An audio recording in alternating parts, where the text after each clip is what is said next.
Bismillahirrahmanirrahim. Bismillahirrahmanirrahim. Assalamualaikum warahmatullahi wabarakatuh. Alhamdulillahi hamdan katsiran tayyiban mubarakan fi kama yuhibbu rabbuna wa yarda.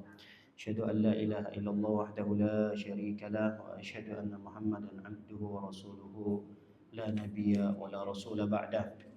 Amma ba'du, ma'asyiral muslimin dan muslimat jamaah salat maghrib yang semoga kita senantiasa selalu dalam lindungan dan penjagaan Allah Subhanahu wa taala. Lanjutkan kajian kita pada pembahasan kitab tauhid, yang ini merupakan hak Allah yang wajib kita tunaikan sebagai hambanya. Pada pertemuan ini kita akan membahas satu bab yang menjelaskan tentang dakwah kepada tauhid. Sebelumnya kita telah membahas tentang keutamaan orang-orang yang bertauhid, kemudian pentingnya kita menjadi orang yang bertauhid. Kemudian kita juga membahas tentang harus menghadirkan rasa takut kepada kesyirikan, karena belum dikatakan sempurna tauhid seorang yang beriman kepada Allah sebelum ia merasakan takut kepada kesyirikan yang terjadi di sekitarannya. Nah, tidak sampai di situ. Ketika kita sudah mengamalkan tauhid, mempelajari tauhid, rasa takut kepada syirik sudah tumbuh pada diri kita, ada kewajiban yang lain yang mesti harus kita perhatikan, yaitu berdakwah. Mesti kita mencoba dan berusaha mengajak orang lain kepada tauhid, kepada mentauhidkan Allah Subhanahu wa taala. Dan hal inilah yang menjadi pusat perhatian Rasul sallallahu alaihi wasallam dalam dakwanya. Kita tahu bahwa fokus Nabi sallallahu alaihi wasallam berdakwah di Mekah selama 13 tahun, masalah yang selalu ditekankan oleh Nabi adalah masalah akidah. Masalah dalam mentauhidkan Allah Subhanahu wa taala. Ini menjadi konsentrasi Nabi sallallahu alaihi wasallam hampir 13 tahun ketika beliau berada di Mekah. Adapun syariat-syariat yang lain itu nanti ketika Nabi Shallallahu Alaihi Wasallam berada di Madinah. Tapi bukan artinya ketika Nabi hijrah ke Madinah, Nabi tidak lagi berdakwah tentang tauhid ini. Namun konsentrasi Nabi SAW ketika berada di Madinah tidak lebih banyak berdakwah dalam masalah tauhid kepada kaum muslimin yang ada di sekitaran kota Madinah. Makanya kenapa umat Islam terdahulu sangat kuat dan ditakuti, padahal komunitasnya saat itu sangat sedikit dibandingkan dengan manusia pada umumnya yang mensekutukan Allah. Kenapa jumlah kaum muslimin yang sedikit tapi kekuatannya begitu besar? Karena kekuatan akidah dan tauhidnya hebat. Makanya ketika kaum muslimin mereka lebih konsentrasi dalam masalah yang mereka fokuskan adalah tauhid, itu akan lebih mudah pada masalah-masalah halal, haram, fikih, muamalah, ibadah dan yang lain, itu akan lebih mudah mereka menerimanya.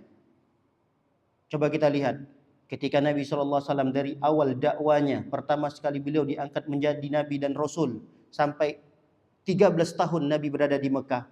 Itu kalau kita melihat ayat-ayat yang diturunkan oleh Allah Subhanahu wa taala, semuanya bercerita tentang akidah.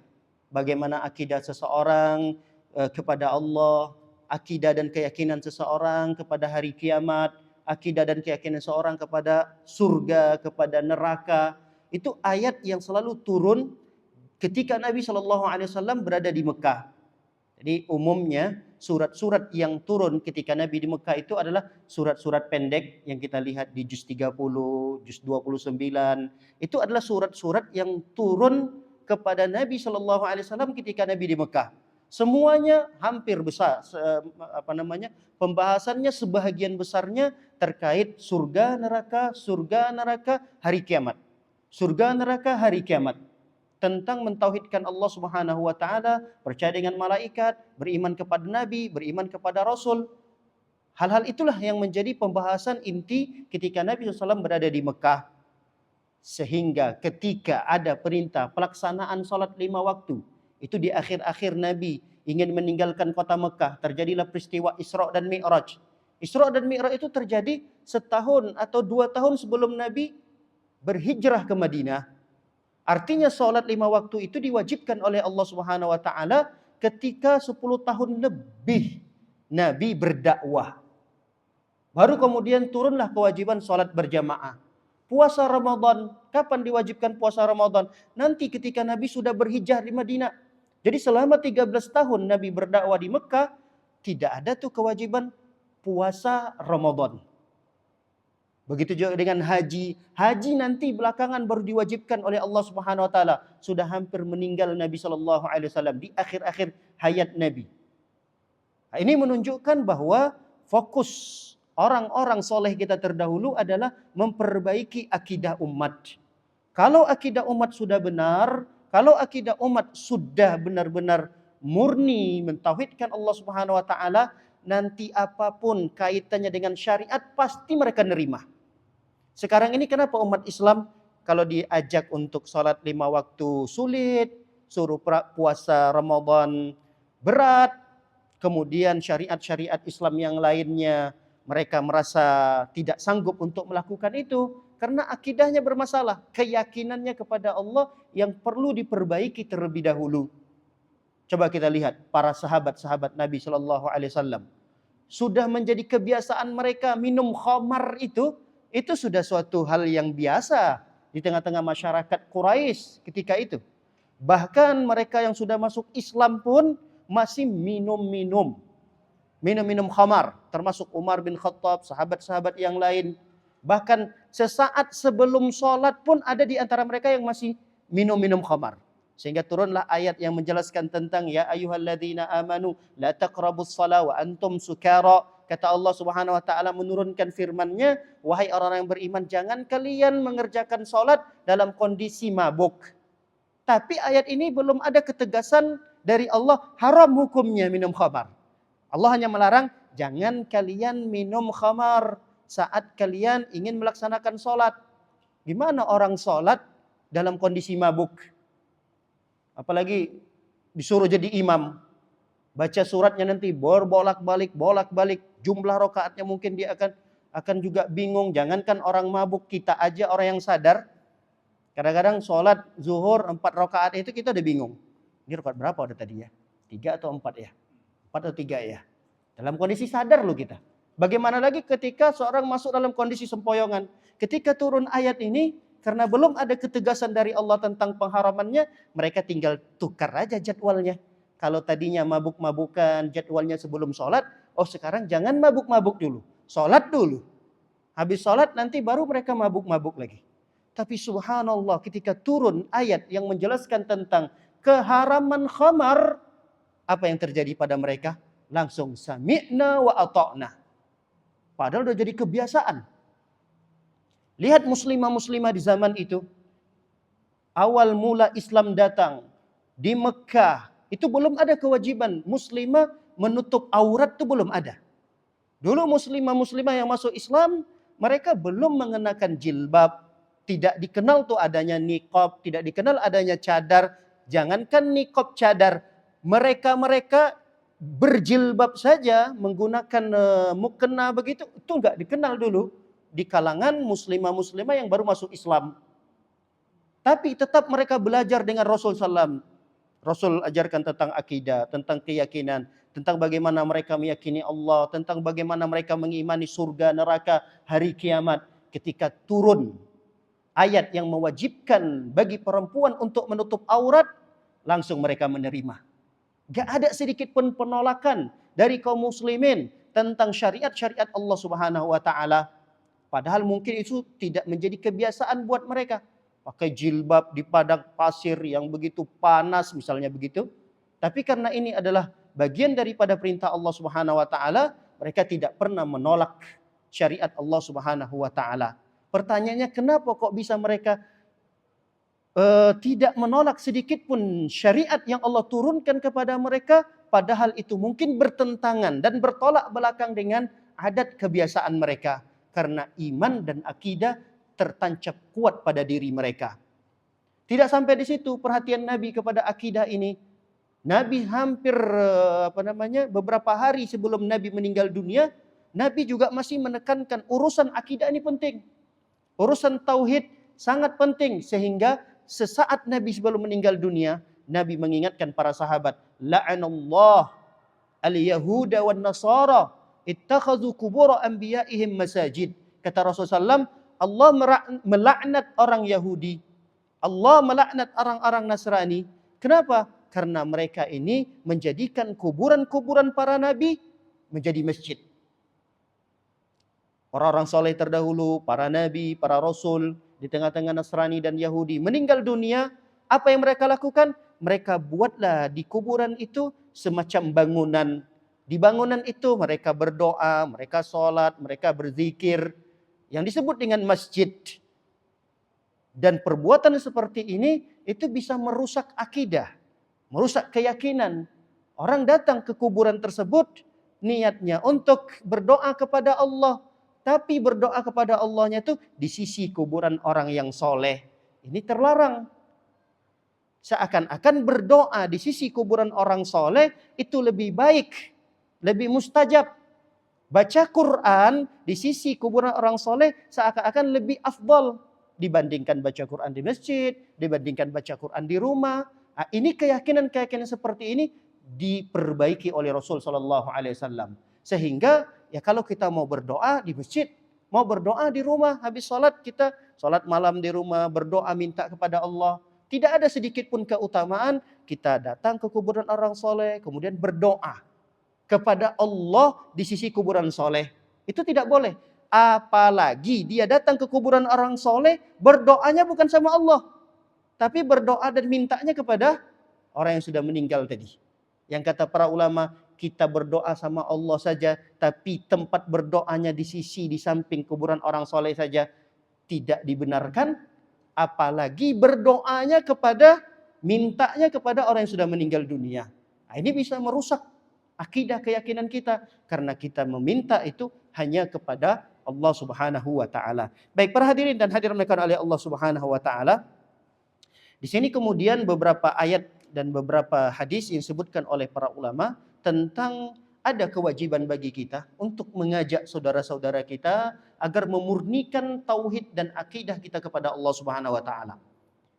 Jadi setelah kita belajar tentang pentingnya, tentang keutamaan tauhid, rasa takut yang harus kita tumbuhkan pada diri kita supaya tidak jatuh kepada kesyirikan. Nah, sekarang tugas kita ngajak orang untuk mentauhidkan Allah Subhanahu wa taala. Jangan sampai ada orang-orang terdekat kita di hadapan kita dia melakukan perbuatan-perbuatan syirik. Disinilah adanya amar ma'ruf nahi mungkar yang kita tegakkan di tengah-tengah keluarga kita dan di tengah-tengah tetangga-tetangga yang ada di sekitar kita.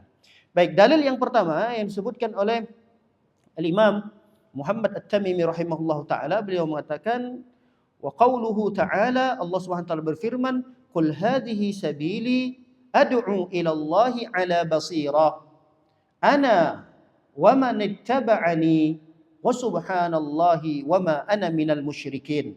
Kata Allah Subhanahu wa taala, qul, katakanlah wahai Muhammad, hadhihi sabili, inilah jalanku, ad'u ila Allah, aku berdakwah kepada Allah.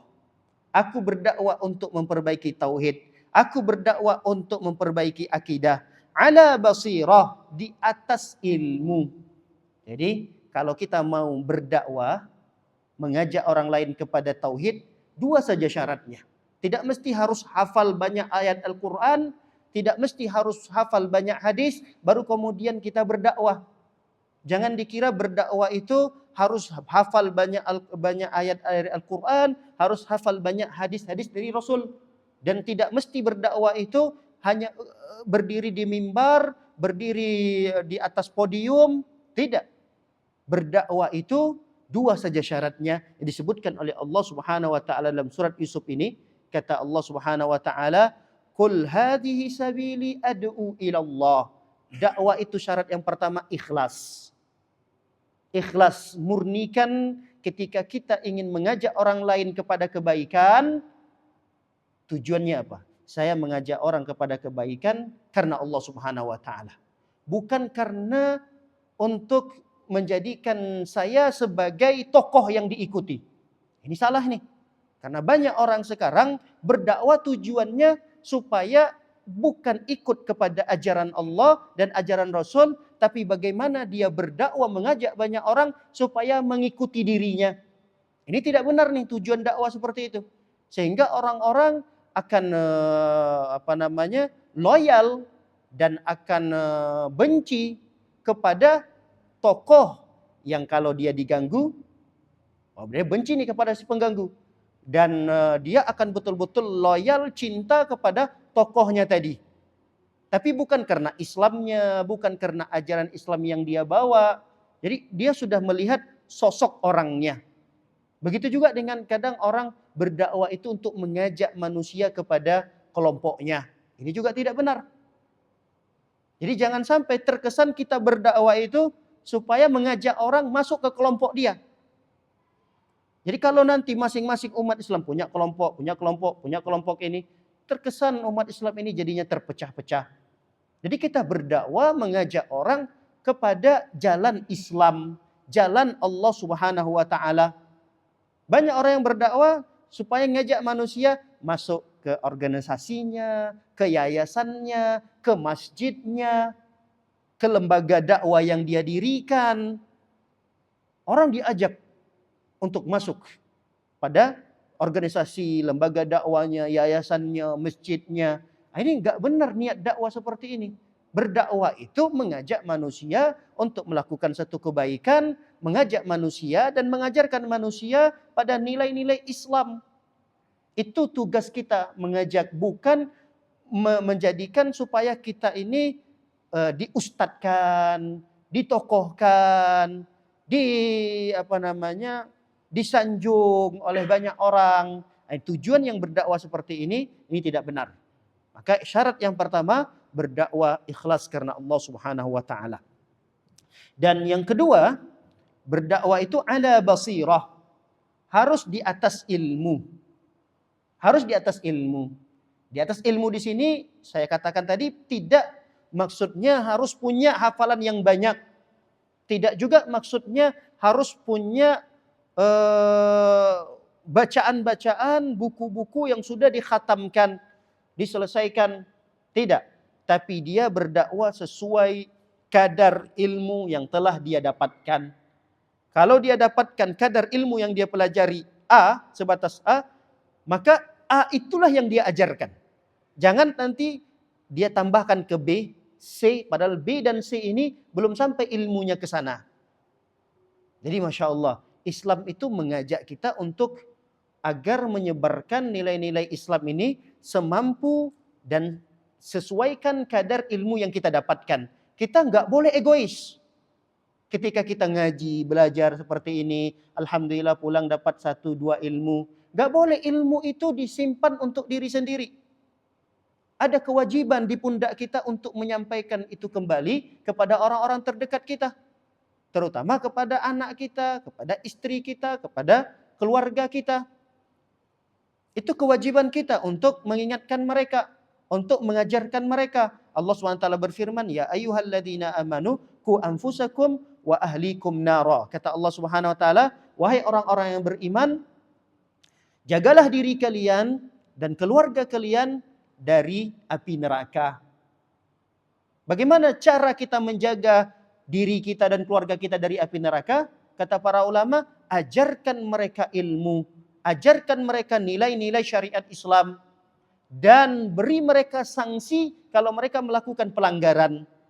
Inilah cara kita untuk menyelamatkan diri dan keluarga kita dari api neraka. Artinya ada upaya kita untuk berdakwah.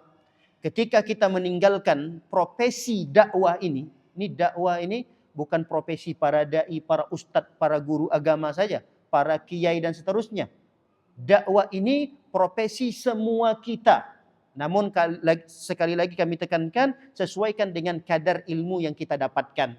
Disinilah harusnya kita termotivasi untuk belajar, terus ngaji, terus belajar, terus ngaji. supaya ada yang kita ajarkan kepada orang lain.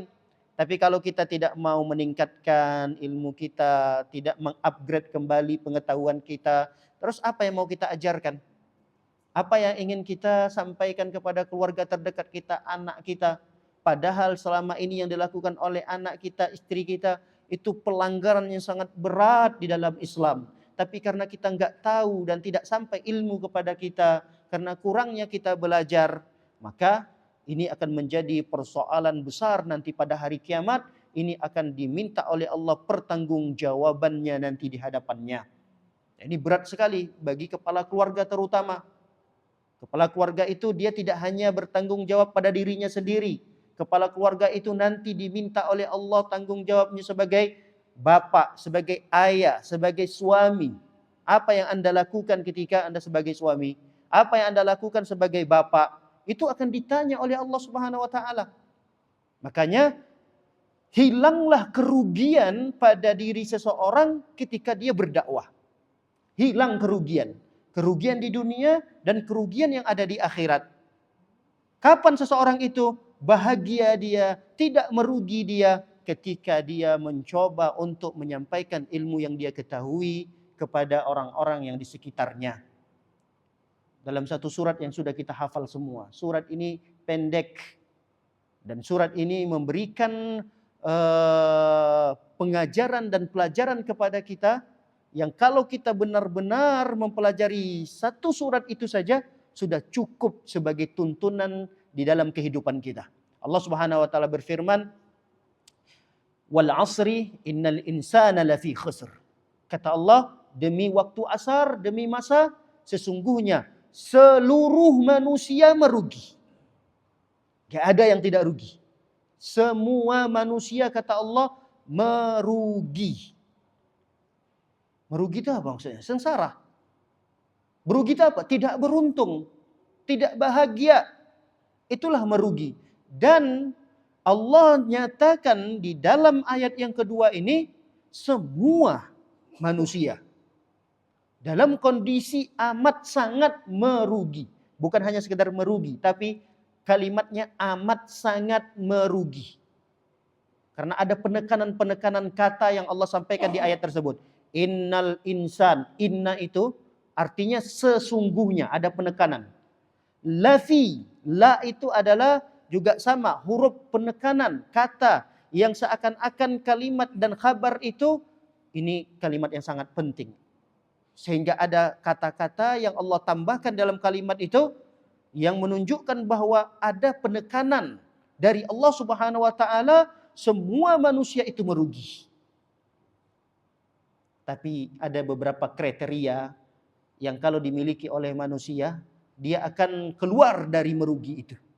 Ada 4 setidaknya yang disebutkan oleh Allah, illal ladzina amanu, kecuali orang-orang yang beriman. Ini orang yang tidak merugi. Kalau mereka beriman, mereka tidak merugi. Beriman ini maksud apa? Akidahnya benar, imannya benar, tauhidnya benar. Itulah illal ladzina amanu. Orang tidak akan tidak akan benar imannya, tidak akan benar akidahnya kalau dia tidak belajar. Jadi iman dan ilmu ini satu hal yang tidak bisa dipisahkan.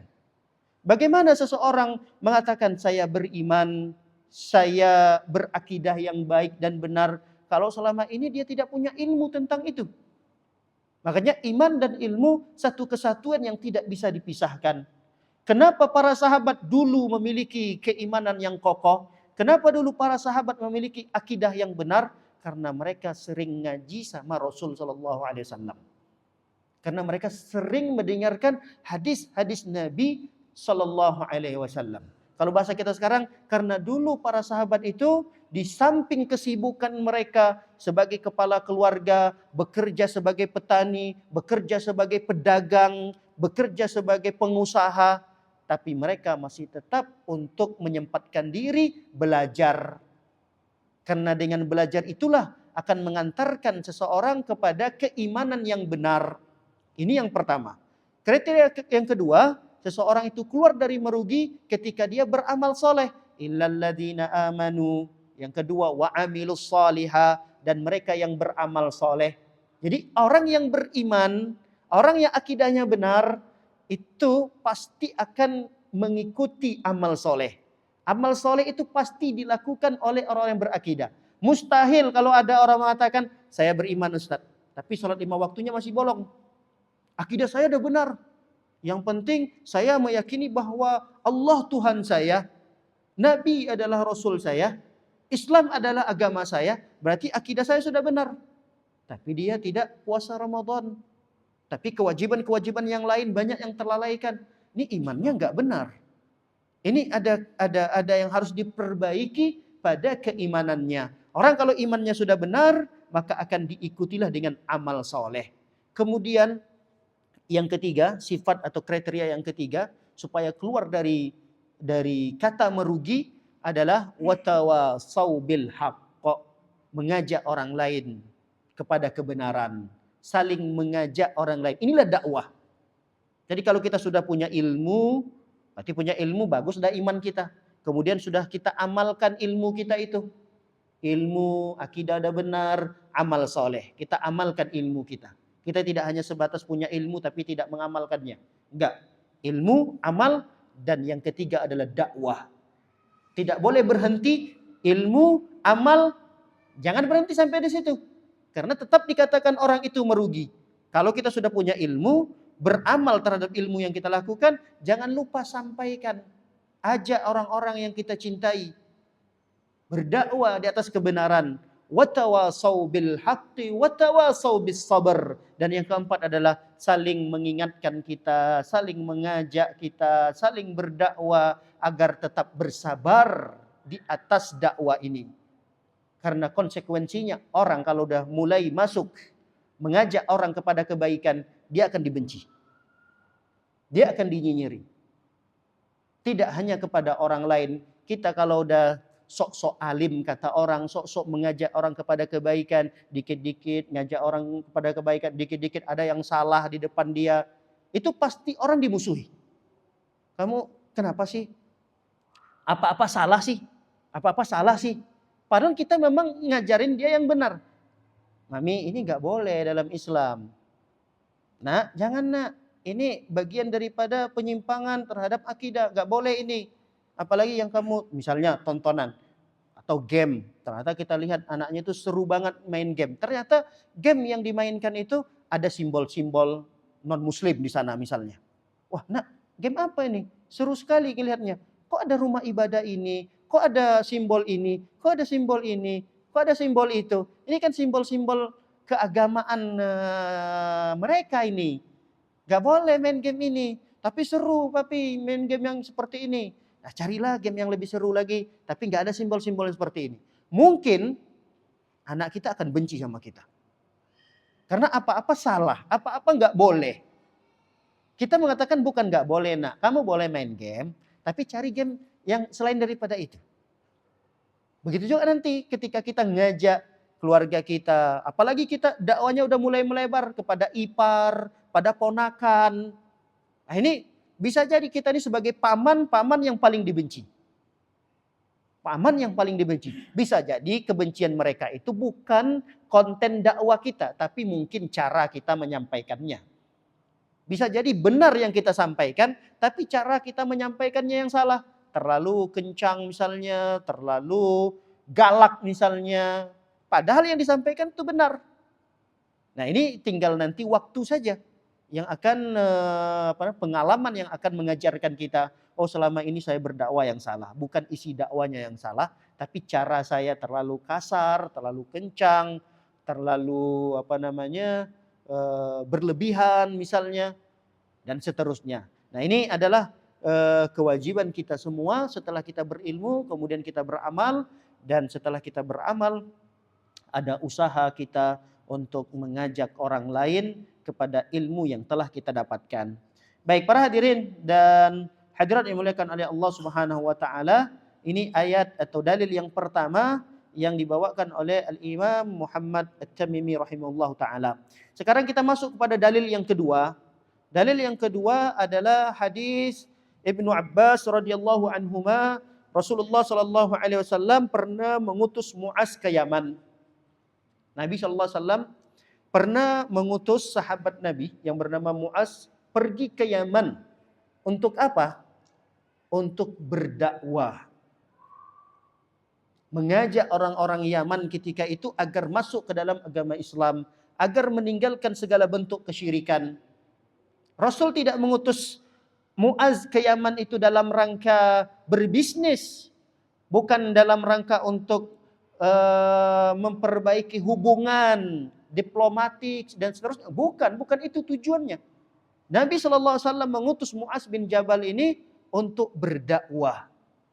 Lagi-lagi konsekuensinya ini suatu profesi yang akan membahayakan diri Muaz bin Jabal radhiyallahu taala. Ketika itu beliau, karena ini adalah titah dari Nabi, perintah dari Nabi sallallahu alaihi wasallam, beliau siap untuk menjalankan perintah tersebut, yaitu berdakwah ke negeri Yaman. Nah, coba kita lihat pesan Nabi sallallahu alaihi wasallam kepada Muaz bin Jabal. Pesan Nabi sallallahu alaihi wasallam, kata Nabi, "Ya Muaz, innaka ta'ti qauman min ahlil kitab." Wahai Muaz, sesungguhnya engkau akan mendatangi negeri Yaman yang mayoritas mereka itu adalah ahlul kitab. Penduduknya berkeyakinan, berakidahkan ahlul kitab. Siapa ahlul kitab itu? Ahlul kitab itu adalah Yahudi dan Nasrani. Jadi Rasulullah Shallallahu Alaihi Wasallam gambarkan dulu nih, wahai Muaz, audiens yang akan engkau hadapi, nih ciri-ciri orangnya, nih keyakinan mereka. Supaya ada persiapan Muaz bin Jabal, supaya dia mempelajari lagi tentang audiens yang akan yang akan dia ajak untuk masuk Islam. Dia harus mempelajari kebiasaannya, psikologinya. Ini sangat penting dalam berdakwah, dan itu yang menjadi ukuran pertama yang Rasulullah SAW pesankan kepada Muaz. Wahai Muaz, nanti orang-orang yang akan kau datangi, kau akan sampaikan di sana nilai-nilai Islam, mereka adalah ahlul kitab. Nah, setelah engkau tahu siapa mereka ini, karena mereka ini orang cerdas, orang-orang pintar, namanya ahlul kitab. Ahlul kitab itu kan yang memiliki kitab. Arti mereka baca, mereka punya kitab, mereka tahu isi kitab mereka.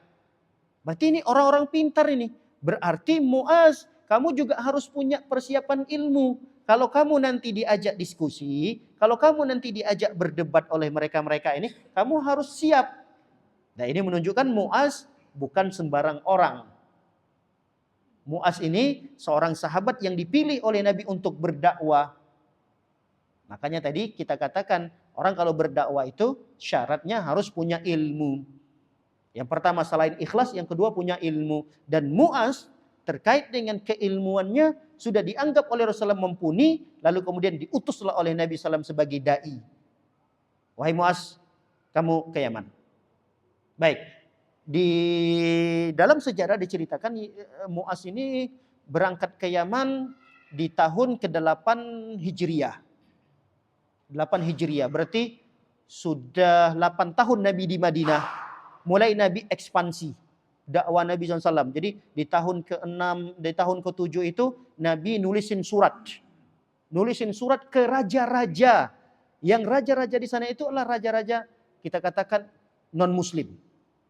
Rasul SAW menuliskan surat, isi dari suratnya itu min Muhammadin ila, surat ini dari Muhammad Rasulullah kepada Raja Najasyi. Raja Najasyi ketika itu seorang raja pemimpin di Ethiopia, di Sudan, dan keyakinannya adalah Nasrani.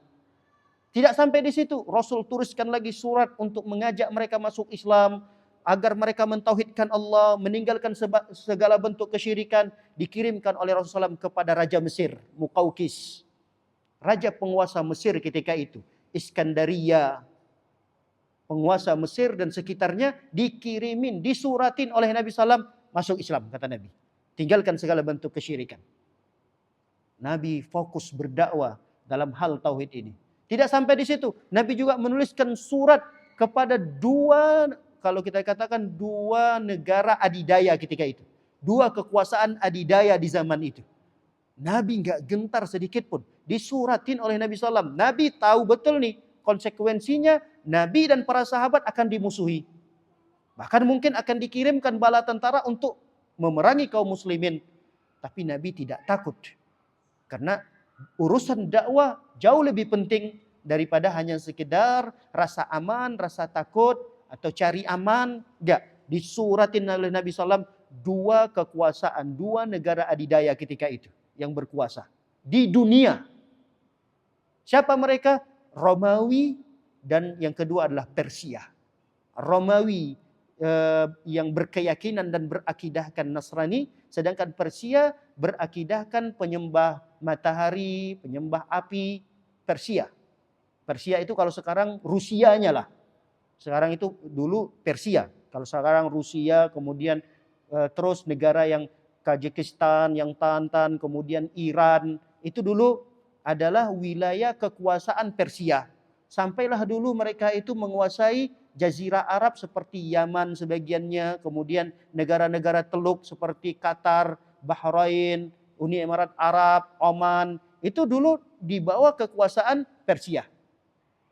Semuanya disuratin oleh Nabi, negara-negara teluk ini, kemudian sampai Yaman pun tidak hanya surat yang dikirimkan oleh Nabi, tapi dai dikirimkan oleh Nabi Sallallahu Alaihi Wasallam. Begitu juga dengan penguasa Romawi, disuratin oleh Nabi SAW, aslim taslam, wahai penguasa Romawi, masuk Islamlah kamu, niscaya kamu selamat. Lihat kalimatnya, Islam kamu, kamu selamat. Nabi tahu betul kalimat ini, apa konsekuensinya. Tinggalkan segala bentuk kesyirikan, sembahlah hanya Allah Subhanahu wa taala saja. Isi suratnya demikian. Yang disuratin itu adalah Raja Romawi yang saat itu menguasai Eropa dan sebagian Afrika. Eropa itu dikuasai oleh Romawi. Kerajaan yang begitu kuat. Kalau sekarang mungkin Amerikanya lah sekarang. Kalau Persia sekarang Rusianya, kemudian Romawinya kalau mungkin sekarang ini adalah Amerika. Dua negara adidaya. Jadi negara-negara kecil tadi itu cuma boneka mereka aja itu. Di bawah kekuasaan mereka. Tiba-tiba muncul seorang yang tidak jelas asal usulnya, tinggal di Jazirah Arab. Jazirah Arab itu negara yang miskin di saat itu, tidak ditoleh oleh dua tidak sedikit pun menjadi tempat jajahan oleh dua negara adidaya tadi itu. Muncul ada orang di sana yang mengaku dirinya sebagai Rasul dan berani nyuratin begitu. Siapa yang enggak marah? Termasuk Raja Persia ketika itu sangat amat marah sekali dengan Nabi Muhammad SAW yang lancang menuliskan surat yang isinya demikian. Tapi itulah konsekuensi dakwah. Dan kita tidak sampai demikian orang benci sama kita. Kita ya dakwanya kepada orang yang terdekat, anak kita. Masa iya anak kita ketika kita melihat pelanggaran yang terjadi, ya kita rangkul, namanya anak. Nanti dia tersinggung sama kita, marah sama kita. Gampang. Tinggal beliin es krim, jajan, selesai. Hilang marah dia sama kita. Istri juga gitu. Ketika kita ajak kepada suatu kebenaran, dia ngambek. Gampang obatnya. Bawa dia ke toko emas, beli emas. Selesai marahnya. Tapi coba dulu tantangan orang-orang soleh kita. Tantangan Nabi SAW dalam berdakwah. Tantangan para sahabat dalam berdakwah. Makanya Rasul SAW ketika mengirimkan da'i, diajarkan oleh Nabi. Wahai Mu'az, nih. Sosok masyarakat-masyarakat yang Anda akan hadapi. Pelajari mereka ini. Pelajari. Nih mereka-mereka ini. Nah setelah Anda sudah mempelajari itu semua, yang pertama sekali yang engkau dakwakan kata Rasul SAW adalah, materi yang pertama sekali yang engkau ajarkan kepada mereka adalah La ilaha illallah. Itu materi yang pertama. Kata Nabi SAW, Falyakun awwalu ma tad'uhum ilaihi syahada an la ilaha illallah. Materi yang pertama yang engkau ajarkan kepada mereka wahai Mu'az, hendaknya adalah materi tauhid. Memperbaiki akidah. Itulah materi yang pertama. Baru nanti kalau sudah selesai tentang sholat, tentang zakat, tentang puasa, itu nanti. Tapi materi yang pertama sekali tentang tauhid, perbaikan akidah. Baik demikian Bapak Ibu kajian kita pada kesempatan malam yang berbahagia ini, semoga menjadi tambahan ilmu buat kita semua dan mudah-mudahan ilmu ini menjadi ilmu yang bermanfaat. Kita berdoa kepada Allah Subhanahu wa taala, semoga kita termasuk orang-orang yang senantiasa dijaga oleh Allah akidah kita, dijaga oleh Allah tauhid kita. Semoga kita meninggal dunia dalam kondisi mempertahankan kalimat la ilaha illallah. Man kana akhiru kalamihi la ilaha illallah dakhalal jannah. Kata Rasulullah, siapa orang yang akhir daripada hayatnya, dia menutup hayatnya dengan kalimat la ilaha illallah, maka masuk surgalah ia. Semoga Allah masukkan kita dan keluarga kita ke dalam surganya. Amin ya rabbal alamin. Wassallallahu Nabi Muhammad wa ala alihi wasallam ajma'in. Subhanakallahumma bihamdika asyhadu an la ilaha illa anta astaghfiruka wa atubu ilaik. Assalamualaikum warahmatullahi wabarakatuh.